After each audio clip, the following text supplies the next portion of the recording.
Hola familia, bienvenidos a The Familia Hub. Yo soy Carol Pinzón y hoy estamos con Zoe. Zoe está aquí para hablarnos de un tema que yo sé que muchos de ustedes están interesados y es sobre la educación en el sistema público y en el sistema privado.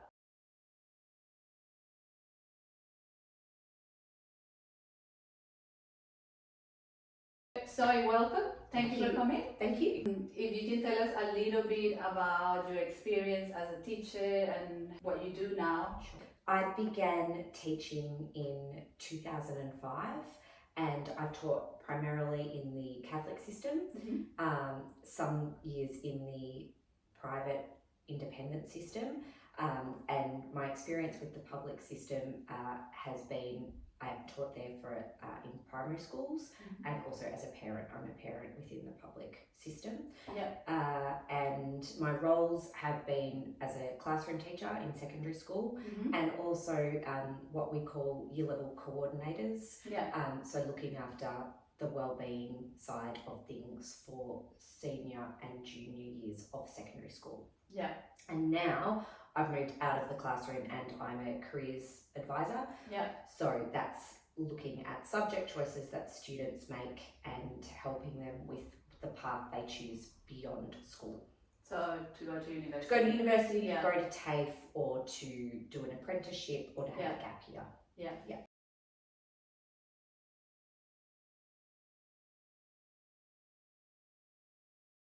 What are the major differences between public and private education? And since the cost difference is so high, they must have very clear differences in terms of quality and what they offer. So in the Australian education system, there are 3 types of schools and they're funded in 3 different ways.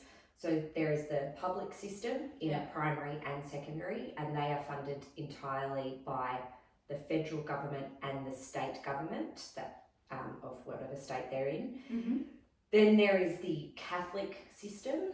So they receive funding from 3 different sources. They receive funding from the government, the Catholic Education Office, so the Catholic Church, and also from the fees that they charge. Then there is the independent sector, and they receive 2 types of funding: government funding and funding from the fees that they charge. So that explains the different cost of them. Public education recently became, there isn't a compulsory fee that you have to pay. So some schools actively encourage families to pay that, and it might be a couple of $100s per student a year, but they recognise that for some families that is prohibitive and education should be free for all. So the state government says that they will cover the cost of every single child who attends a primary or a secondary school.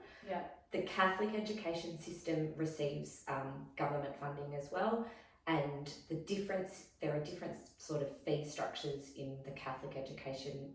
Some schools receive a significant amount more from the Catholic Education Office, so therefore their fees that parents pay are cheaper.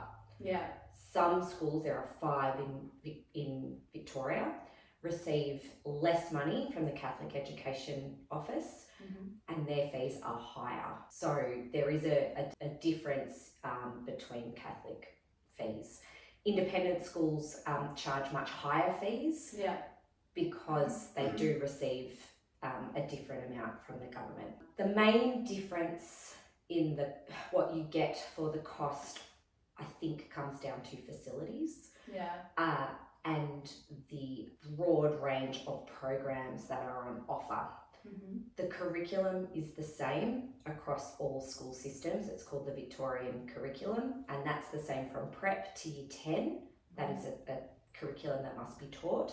And then the VCE is year 11 and 12, and that's the same across. The cost that is associated with private schools generally results in more of a range of subjects to choose from in secondary schools, and their facilities are usually better than a private school, than a state school. Because they might choose to build a swimming pool, and they also get left a lot of money from from students in Yeah. their wills.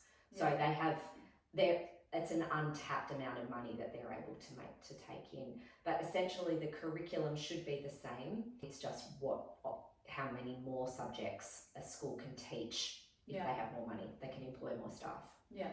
So would you say the quality is the same? The quality of the teaching would be the same. Yeah. Because the quality of because what is being has to be taught.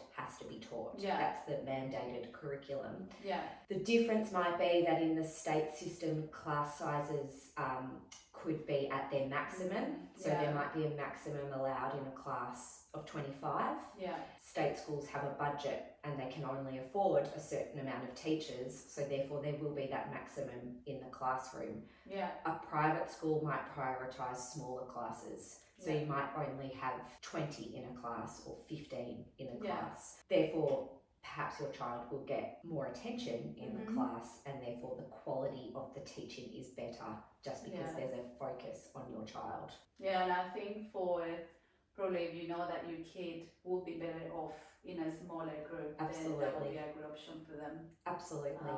Compared to a public school. Yes. But then Yeah. some public schools might be small. So it just Yeah. it doesn't mean Depends to on the say area. absolutely Yeah. the area and the staffing that they've got at the moment. Yeah.